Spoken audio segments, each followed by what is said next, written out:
उत्तर प्रदेश के जिला गाजीपुर के थाना बहरियाबाद क्षेत्र में एक गांव है बघांव। पेशे से अध्यापक दीपचंद राम अपने परिवार के साथ इसी गांव में रहता था। उसके परिवार में पत्नी सुमन के साथ साथ दो बेटे थे, सुरेश और सुरेंद्र, तथा दो बेटियां थीं, चंदना और वंदना। चंदना सबसे बड़ी, समझदार और खूबसूरत लड़की थी। वह दीपचंद और सुमन की लाडली थी। 16 मार्च 2018 की सुबह करीब 9-10 बजे चंदना मां से खेतों पर जाने को कहकर घर से बाहर निकली तो दोपहर के 1 बजे तक घर नहीं लौटी। दीपचंद और सुमन को चिंता हुई। सयानी बेटी के इस तरह से गायब हो जाने से मां बाप परेशान हो गए। उन्होंने अड़ोस पड़ोस में चंदना को ढूंढा, लेकिन उसका कोई पता नहीं चला। उनकी समझ में नहीं आ रहा था कि चंदना रहस्यमय तरीके से कहां लापता हो गई। मामला जवान बेटी से जुड़ा था, इसलिए संवेदनशील दीपचंद ने ये सोचकर इस बारे में किसी को नहीं बताया कि व्यर्थ में अंगुलियां उठने लगेंगी। धीरे धीरे शाम ढलने लगी, लेकिन चंदना घर नहीं लौटी। ऐसे में दीपचंद और सुमन की घबराहट और बेचैनी बढ़नी स्वाभाविक ही थी। दोनों बेटी के बारे में सोचकर परेशान थे। उनकी बेचैनी और चंदना को ढूंढने की वजह से कुछ लोगों ने अनुमान लगा लिया था कि चंदना गायब है। फलस्वरूप धीरे धीरे यह बात पूरे गांव में फैल गई थी। गांव वाले चंदना को लेकर तरह तरह की बातें करने लगे थे। जब शाम तक चंदना का कहीं पता नहीं चला तो दीपचंद गांव के कुछ लोगों को साथ लेकर बहरियाबाद थाने पहुंचा। थाना प्रभारी शमीम अली सिद्दीकी थाने में ही मौजूद थे। जब दीपचंद अन्य लोगों के साथ थाने पहुंचा तब तक अंधेरा घेर आया था। थाना प्रभारी ने दीपचंद से रात में थाने आने का कारण पूछा तो दीपचंद ने उन्हें पूरी बात बता दी। मामला गंभीर था। दीपचंद की बातें सुनकर थाना प्रभारी सिद्दीकी ने लिखने के लिए एक सादा पेपर दीपचंद की ओर बढ़ा दिया और तहरीर लिखकर देने के लिए कहा। दीपचंद ने तहरीर लिखकर दे दी। पुलिस ने दीपचंद की तहरीर पर चंदना की गुमशुदगी की सूचना दर्ज करके जरूरी कार्रवाई शुरू कर दी। लहूलुहान हालत में मिली चंदना की लाश अगली सुबह यानी 17 मार्च को बघांव का रहने वाला लल्लन यादव गांव के बाहर अपने खेत में पंपिंग सेट देखने पहुंचा। उसने अपने खेत में पंपिंग सेट लगा रखा था। पैसा लेकर वह दूसरों के खेतों की सिंचाई किया करता था। खेतों में पहुंचकर लल्लन की नज़र गेहूं की फसल पर पड़ी तो उसे कुछ अजीब सा लगा। खेत के बीच में काफी दूर तक फसल अरौंदी पड़ी थी। ऐसा लग रहा था जैसे किसी जानवर ने खेत में घुसकर उत्पात मचाया हो। पड़ताल करने के लिए लल्लन अंदर पहुंच गया। उसकी नज़र जब बर्बाद हुई गेहूं की फसल पर पड़ी तो वह वहां का नज़ारा देख घबरा गया। वह वहां से भागा तो सीधा दीपचंद के घर ही जाकर रुका। दीपचंद जिस बेटी को 24 घंटे से तलाश कर रहा था, उसकी अर्धनग्न लाश लल्लन यादव के खेत में पड़ी थी। किसी ने उसके गले और पेट पर चाकू से अनगिनत वार करके मौत के घाट उतार दिया था। चंदना की लाश मिलते ही दीपचंद के घर में कोहराम मच गया। दीपचंद और गांव के तमाम लोग लल्लन के खेत पर जा पहुंचे, जहां चंदना की रक्तरंजित लाश पड़ी थी। चंदना की लाश देखकर गांव वालों ने अनुमान लगाया कि हत्यारों ने दुष्कर्म करने के बाद अपनी पहचान छिपाने के लिए उसकी निर्ममतापूर्वक हत्या कर दी होगी। लोगों ने घटनास्थल देख अनुमान लगाया कि हत्यारों की संख्या 2-3 से कम नहीं रही होगी, क्योंकि काफी दूरी तक गेहूं की फसल अरौंदी हुई थी। भीड़ में से किसी ने 100 नंबर पर फोन करके घटना की सूचना पुलिस कंट्रोल रूम को दे दी। कंट्रोल रूम से वायरलेस सेट पर यह सूचना बहरियाबाद थाने को दे दी गई। इस घटना से गांव वाले काफी गुस्से में थे।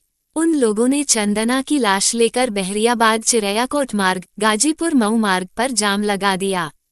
कंट्रोल रूम से दी गई सूचना के आधार पर बहरियाबाद थाना प्रभारी शमीम अली सिद्दीकी पुलिस टीम के साथ घटनास्थल पर पहुंच गए। उनकी टीम में एसआई विपिन सिंह, प्रशांत कुमार चौधरी, विकास श्रीवास्तव, संजय प्रसाद, दिनेश यादव शामिल थे। पुलिस को देखते ही ग्रामीणों का गुस्सा फूट पड़ा। वे पुलिस प्रशासन के खिलाफ नारे लगाने लगे। शमीम अली सिद्दीकी ने स्थिति की नजाकत को समझते हुए कप्तान सोमेन वर्मा को फोन करके फोर्स भेजने का आग्रह किया। पुलिस कप्तान ने तत्काल CO Saidpur Munnilal Gaur, CO Bhudkuda Pradeep Kumar, CO Jakhaniya Alok Prasad सहित जिले के कई थानों के थाना प्रभारियों को मौके पर पहुंचने का आदेश दिया। वो खुद भी मौके पर पहुंच गए। कुछ ही देर में बहरियाबाद चिरैयाकोट मार्ग पर खाकी वर्दी ही वर्दी नजर आने लगी। पुलिस ने पंचनामा के लिए चंदना की लाश लेने की कोशिश की तो प्रदर्शनकारियों ने पुलिस को लाश देने से मना कर दिया। उनकी दो मांगें थीं, पहली यह कि घटनास्थल पर डॉग स्क्वाड को बुलवाया जाए और दूसरी यह कि हत्यारों को जल्द से जल्द गिरफ्तार किया जाए। गांव वालों का विरोध प्रदर्शन। पुलिस कप्तान सोमेन वर्मा ने लोगों की पहली मांग पूरी करने में असमर्थता जताई, क्योंकि जिले में डॉग स्क्वाड की कोई व्यवस्था नहीं थी। अलबत्ता उन्होंने प्रदर्शनकारियों की दूसरी मांग पूरी करने का भरोसा देते हुए वादा किया कि हत्यारों को 24 घंटे के अंदर गिरफ्तार कर लिया जाएगा। पुलिस की 5 घंटे की कड़ी मशक्कत के बाद एसपी वर्मा के आश्वासन पर गांव वाले शांत हुए। पुलिस ने जल्दी पंचनामा भरकर लाश पोस्टमार्टम के लिए जिला अस्पताल भिजवा दी। इसके साथ ही अज्ञात हत्यारों के खिलाफ भादमवी की धारा 302, 201 के तहत मुकदमा दर्ज कर लिया गया। घटना की तफ्तीश की जिम्मेदारी थाना प्रभारी शमीम अली सिद्दीकी को सौंपी गई। चंदना की हत्या किसने और क्यों की, पुलिस के लिए ये गुत्थी सुलझाना आसान नहीं था। थाना प्रभारी ने सबसे पहले घटनास्थल का दौरा किया और फिर मृतका चंदना के घर जाकर उसके पिता दीपचंद से पूछताछ की। दीपचंद ने थाना प्रभारी को बताया कि उसकी या उसकी बेटी चंदना की किसी से कोई अदावत नहीं थी। वैसे भी चंदना अपने काम से मतलब रखती थी। वो किसी के घर भी ज्यादा नहीं उठती बैठती थी। चंदना हत्याकांड की गुत्थी काफी उलझी हुई थी। जांच अधिकारी के लिए यह मामला काफी चुनौतीपूर्ण था। उधर चंदना की पोस्टमार्टम रिपोर्ट भी आ गई थी। रिपोर्ट में बताया गया कि उसके साथ दुष्कर्म नहीं हुआ था। उसकी मौत का कारण अत्यधिक खून बहना बताया गया था। थाना प्रभारी शमीम अली ने चंदना हत्याकांड का खुलासा करने के लिए कई मुखबिर लगा दिए थे।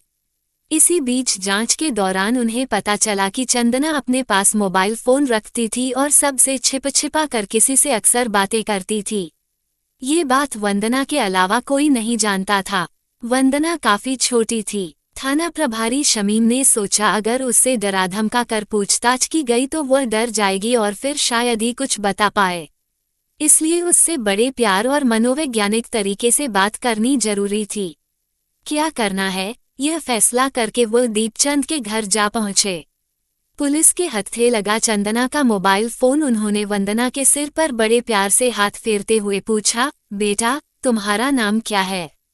वंदना ने डरते हुए जवाब दिया, किस क्लास में पढ़ती हो? चौथी क्लास में, उसने उत्तर दिया। क्या तुम्हें पता है कि तुम्हारी दीदी अपने पास एक मोबाइल रखती थी? वह मोबाइल कहाँ है? जी सर, मुझे पता है दीदी अपने पास एक मोबाइल फोन रखती थी। ये भी पता है कि वो उसे कहाँ छिपा कर रखती थी। वंदना ने कांपते स्वर में उत्तर दिया। तो बताओ वह मोबाइल कहाँ छिपा कर रखती थी? थाना प्रभारी ने बड़े प्यार से उसके सिर पर हाथ फेरते हुए पूछा। मैं अभी लाती हूँ, वंदना ने जवाब दिया। फिर वह भागती हुई कमरे में गई और बक्से से मोबाइल फोन निकाल कर ले आई। उसने मोबाइल थाना प्रभारी के हाथों में दे दिया। ये देखकर दीपचंद और उसकी पत्नी भौचक के रह गए। उन्हें पता ही नहीं था कि उनकी बेटी उनकी नाक के नीचे क्या गुल खिला रही थी।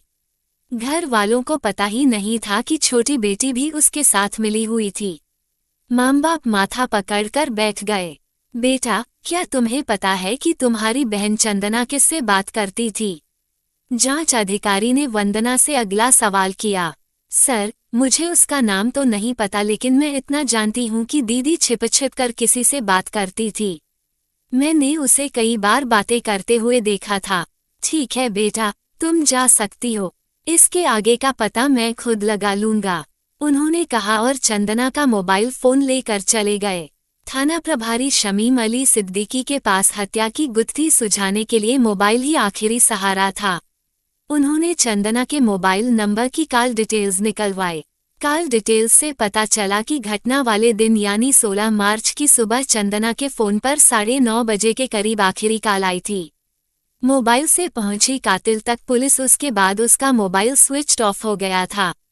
जिस नंबर से चंदना को आखिरी कॉल आई थी उस नंबर के बारे में पता लगाया गया तो पता चला कि वो नंबर मऊनाथ भंजन जिले के मोहम्मदाबाद गोहना थाना क्षेत्र के गांव उमनपुर निवासी विवेक कुमार चौहान का था।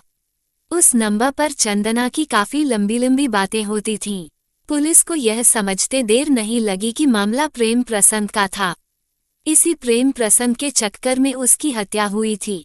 जांच अधिकारी शमीम अली ने दीपचंद को थाने बुलवाकर विवेक कुमार चौहान के बारे में पूछताछ की तो दीपचंद विवेक का नाम सुनकर चौंक गया। उसने बताया कि विवेक उसके पड़ोस में रहने वाले रामधनी का नाती है। वो अक्सर अपने नाना नानी से मिलने ननिहाल आता रहता था। वो जब भी यहाँ आता था मेरे घर पर भी सबसे मिलकर जरूर जाता था। वो बहुत सीधा सादा लड़का है। कॉल डिटेल्स के आधार पर विवेक शक के दायरे में आ चुका था। घटना वाले दिन से उसका भी फोन बंद था, लेकिन घटना वाले दिन उसके सेलफोन की लोकेशन घटनास्थल पर ही थी। इसी वजह से विवेक शक के दायरे में आ गया। 19 मार्च 2018 को थाना प्रभारी शमीम अली गाजीपुर से पुलिस फोर्स लेकर मऊनाथ भंजन पहुंचे। मोहम्मदाबाद गोहना थाने की पुलिस की मदद से उन्होंने उमनपुर स्थित विवेक के घर पर दबिश दी। संयोग से विवेक घर पर ही था। पुलिस उसे हिरासत में लेकर गाजीपुर ले आई। फिर पुलिस ने उसे बहरियाबाद थाने ले जाकर उससे कड़ाई से पूछताछ की। सख्ती से घबराकर उसने सब कुछ बता दिया। अपना जुर्म कबूलते हुए उसने पुलिस को बताया कि चंदना उसकी प्रेमिका थी और उसी ने चाकू से गोदकर उसकी हत्या की थी। उसने ये भी बताया कि उसने हत्या में प्रयुक्त चाकू छिपा दिया था। विवेक ने सिलसिलेवार पूरी कहानी बता दी। थाना प्रभारी ने विवेक की निशानदेही पर लल्लन के खेत से चाकू बरामद कर लिया।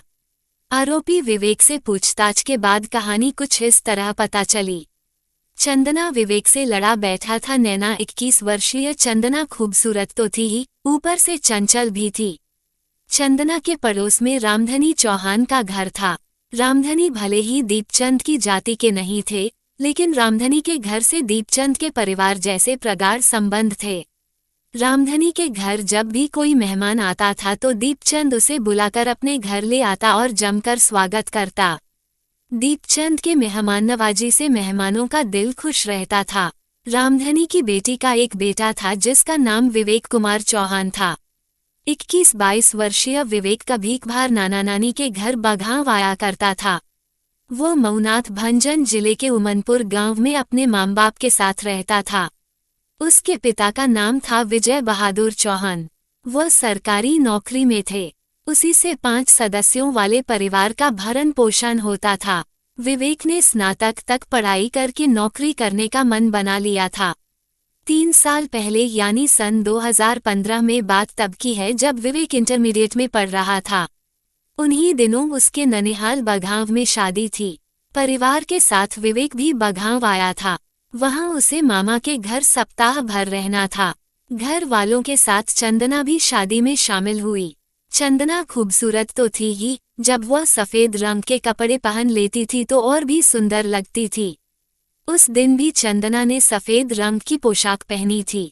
इस पोशाक में वह सबसे अलग और बहुत खूबसूरत लग रही थी। अचानक उस पर विवेक की नजर पड़ गई तो वह उसे कुछ देर अपलक निहारता रह गया। थोड़ी देर बाद चंदना उसकी नजरों के सामने से ओझल हो गई तो उसकी आंखें उसे इधर उधर ढूंढने लगीं, लेकिन वह कहीं नहीं दिखी। प्यार में दोनों हो गए दीवाने। पहली ही नजर में चंदना विवेक के दिल में घर कर गई थी। उस दिन के बाद से विवेक चंदना के करीब जाने के लिए बेताब रहने लगा। वैसे भी उसके लिए दीपचंद के घर आने जाने की पूरी छूट थी। जब भी मौका मिलता वह दीपचंद के घर चला जाता और घंटों चंदना के साथ बिताता। चूंकि चंदना के पिता दीपचंद अध्यापक थे, इसलिए उनका दिन स्कूल में ही बीतता था। बच्चे स्कूल चले जाते थे। चंदना की पढ़ाई पूरी हो चुकी थी, इसलिए वह और उसकी मां सुमन घर पर ही रहती थी। सुमन को विवेक के चंदना से मिलने पर कोई ऐतराज नहीं था। वह सोचती थी कि विवेक बहुत सीधा सादा और नेकदिल युवक है। वह कोई ऐसा कदम नहीं उठाएगा जिससे दोनों परिवारों की बदनामी हो।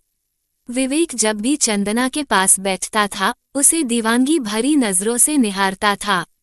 चंदना को विवेक का ऐसा देखना अच्छा लगता था। उसके मन के भीतर एक अजीब सी गुदगुदी होती थी। धीरे धीरे चंदना भी विवेक को प्यार भरी नजरों से देखने लगी थी। आंखों के रास्ते दोनों ने एक दूसरे के दिलों में अपना मुकाम बना लिया था। ये भी कह सकते हैं कि दोनों एक दूसरे को अपना दिल दे बैठे थे। जब दिलों की बातें हुई तो मौका देखकर दोनों ने अपने प्यार का इजहार भी कर लिया। एक हफ्ते बाद विवेक अपने परिवार के साथ घर लौट गया। विवेक अपने घर तो लौट आया, लेकिन उसका दिल, उसका चैन, उसका करार सब कुछ चंदना के पास रह गया था। चंदना के बगैर विवेक का मन नहीं लग रहा था। वो उससे मिलने के लिए तड़प रहा था। विवेक यही सोच रहा था कि चंदना से कैसे मिले, कैसे बातें करे। उधर चंदना का भी यही हाल था। विवेक के लिए वह तड़प रही थी। चंदना के पास सेलफोन भी नहीं था जो फोन करके विवेक से बात कर लेती। मोहब्बत की आग दोनों तरफ बराबर लगी हुई थी। दोनों विरह की अग्नि में जल रहे थे। विवेक से जब चंदना की जुदाई बर्दाश्त नहीं हुई तो वह माँ बाप से झूठ बोलकर नाना नानी से मिलने के बहाने बघाव चला आया। बघाव आते हुए रास्ते में उसने चंदना को उपहार में देने के लिए एक मोबाइल फोन खरीदा। उसने सोचा कि चंदना के पास सेलफोन होगा तो बात करने में आसानी रहेगी। ननिहाल जाने के बहाने मिलता था प्रेमिका से विवेक बघाव पहुंचा तो उसे देखकर नाना रामधनी खुश हुए। उन्हें क्या पता था कि उनका नाती उनसे नहीं, अपनी प्रेमिका चंदना से मिलने आया है। नाना नानी से मिलना तो एक बहाना था। नाना नानी से मिलने के बाद विवेक चंदना से मिलने उसके घर गया। घर में चंदना और उसकी माँ ही थीं। विवेक को देखते ही चंदना का चेहरा खिल उठा। वो उसे हसरत भरी नजरों से देखती रही। विवेक से वह कहना तो बहुत कुछ चाहती थी, लेकिन माँ के डर की वजह से कुछ नहीं बोल पाए। मुंह से भले ही न सही पर इशारों इशारों में दोनों के बीच काफी बातें हुईं। वैसे भी जब दो प्रेमी दिल की गहराई से एक दूसरे को प्यार करते हों तो उन्हें अपनी बात कहने के लिए शब्दों की जरूरत नहीं होती। नाश्ता वगैरह करने के बाद विवेक जब घर से निकलने लगा तो चंदना उसे विदा करने कमरे से बाहर आई। तभी उसने झटके में मोबाइल फोन उसके हाथों में थमा दिया और बोला, ये तुम्हारे लिए गिफ्ट है। चंदना ने झट से फोन अपनी समीज के अंदर रख लिया ताकि कोई देख न सके। उस रात विवेक नाना के घर पर ही रुक गया। अगली सुबह वह अपने घर मऊनाथ भंजन लौट आया। फोन मिल जाने से दोनों के बीच की दूरियां मिट गईं। भले ही वे एक दूसरे की सूरत देख नहीं पा रहे थे, लेकिन प्यार भरी मीठी मीठी बातें करके अपने दिल को तसल्ली दे लेते थे। एक दिन चंदना की छोटी बहन वंदना ने उसे मोबाइल पर किसी से बात करते सुन लिया। उसने जब इस बारे में बहन से पूछा तो वह घबरा गई। उसने वंदना को इस बारे में किसी से कुछ भी न बताने को कहा तो वह मान गई। वंदना ने वाकई किसी से कुछ नहीं बताया। हाँ, चंदना ने उसे यह नहीं बताया था कि वो किससे और क्यों बातें करती थी। धीरे धीरे दोनों का प्रेम जवां होता रहा। वे अपने प्यार को लेकर भविष्य के सुनहरे सपने संजोने लगे।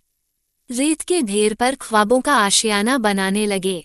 इसी बीच इन प्रेमियों के साथ एक नई घटना घट गई। पता नहीं दोनों के प्यार को किसकी नजर लग गई थी। अचानक बदल गया चंदना का व्यवहार। विवेक ने महसूस किया कि चंदना अब उसे पहले जैसा प्यार नहीं कर रही है। पता नहीं क्यों वह उससे कटने लगी थी। पहले वह विवेक के फोन की घंटी बजते ही कॉल रिसीव कर लेती थी, पर अब लगातार फोन की घंटियां बजती रहती थीं। न तो चंदना कॉल रिसीव करती थी और न ही मिस्ड कॉल करती थी। चंदना के इस व्यवहार पर विवेक को गुस्सा आता था। हद तो तब हो गई जब विवेक चंदना को कॉल करता तो वह अक्सर दूसरी कॉल पर व्यस्त मिलती थी। विवेक का शक पुख्ता हो गया था कि चंदना का किसी और के साथ संबंध बन चुका है, इसलिए वह उससे कटी कटी सी रहने लगी है। इस बात को लेकर चंदना और विवेक के बीच विवाद हो गया। विवेक ने उसे बहुत भला बुरा कहा। उसके बाद चंदना ने विवेक से बात करनी बंद कर दी। बाद में विवेक ने किसी तरह चंदना को मना लिया और उससे माफी मांग ली। उसने वादा किया कि अब दोबारा उससे ऐसी गलती नहीं होगी। चंदना से माफी मांगकर विवेक ने एक पैंतरा चला था। उसने सोच लिया था कि अगर चंदना उसकी नहीं हुई तो किसी और की भी नहीं होगी। इसलिए उसने चंदना से माफी मांगकर उसे विश्वास में लिया ताकि कभी बुलाने पर वो उसकी बात सुन ले। प्यार में अंधी चंदना को इस बात का तनिक भी भान नहीं था कि विवेक उसके पीठ पीछे क्या षड्यंत्र रच रहा है। विवेक ईर्ष्या की आग में जल रहा था।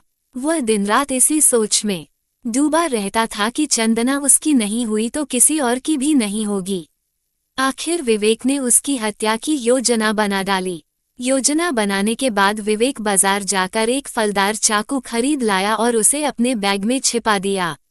16 मार्च की सुबह विवेक मां से नानी के घर जाने को कहकर घर से निकला और बस स्टैंड जा पहुंचा। वहां से वह गाजीपुर जाने वाली एक सरकारी बस में बैठ गया। गाजीपुर पहुंचने के बाद उसने चंदना को फोन करके बताया कि वह मिलने आ रहा है। गांव के बाहर लल्लन यादव के खेत के पास पहुंचो, कुछ जरूरी बातें करनी हैं। विवेक का फोन आने के बाद चंदना मां से खेतों पर जाने की बात कहकर विवेक के बताए स्थान पर जाने के लिए चल दी। चंदना को क्या पता था कि जो उससे मिलने आ रहा है वह उसका वफादार प्रेमी नहीं बल्कि मौत है। 9:30 बजे के करीब चंदना लल्लन यादव के खेत पर पहुंच गई। वहां खेत के चारों ओर कोई नहीं था। तब तक विवेक भी वहां पहुंच गया।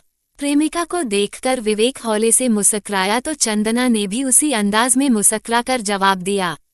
फिर चंदना ने उससे बुलाने की वजह पूछी तो विवेक गुस्से से लाल हो गया और उसे भद्दी भद्दी गालियां देते हुए बोला, मैंने तुम्हारे लिए खुद को बर्बाद कर दिया। तुम पर पानी की तरह पैसे बहाए। तुमने बदले में मुझे क्या दिया बेवफाई। मेरे प्यार को ठुकरा कर दूसरों की बाहों में रंगलियां मना रही हो। ऐसा मैं हरगिज होने नहीं दूंगा। अगर तुम मेरी नहीं हुई तो तुम्हें किसी और की भी होने नहीं दूंगा। विवेक ने किया चाकू से वार। चंदना कुछ समझ पाती इससे पहले ही विवेक ने बैग से फलदार चाकू निकाला और उसकी गर्दन पर जोरदार वार कर दिया। चंदना हवा में लहराती हुई जमीन पर जा गिरी। उसके बाद विवेक तब तक उसके पेट और गर्दन पर वार करता रहा जब तक उसके प्राण पखेरु नहीं उड़ गए। चंदना की निर्मम हत्या करने के बाद विवेक उसकी लाश घसीटते हुए गेहूं के खेत में ले गया और लाश को ठिकाने लगाकर आराम से घर लौट आया। विवेक ने जिस चालाकी और सफाई से काम किया था उसे देखकर उसे लगा था कि पुलिस उस तक कभी नहीं पहुंच सकती, लेकिन पुलिस ने उसकी सोच पर पानी फेर दिया।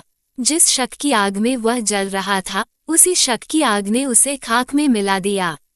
प्यार का ये मतलब नहीं होता कि किसी की निर्मम तरीके से हत्या कर दे।